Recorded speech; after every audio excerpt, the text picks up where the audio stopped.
Welcome to Luca is a Billionaire, where the only thing I invest in is your answers. Start by confirming you have legal authority to recover this Windows account. Do not proceed otherwise.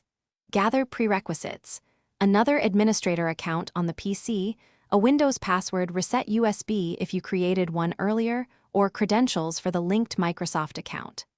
Once done, record the OS version and ensure internet access for online recovery. Make sure you can restart the machine. You will use built-in recovery tools or official account recovery flows. This prevents accidental data loss and keeps the process authorized. Next, proceed with official recovery methods. If the account uses Microsoft Sign-In, go through the Microsoft account recovery flow using your phone or alternate email for verification. This restores access without touching system files. For local accounts, sign in with a known administrator account, then reset the target account password via control panel user accounts.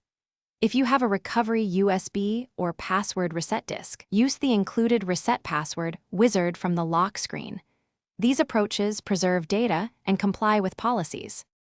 Finish by signing in and immediately updating your password and recovery options.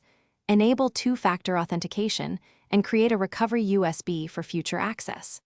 If recovery fails, escalate. Contact the device owner, your IT administrator, or Microsoft support.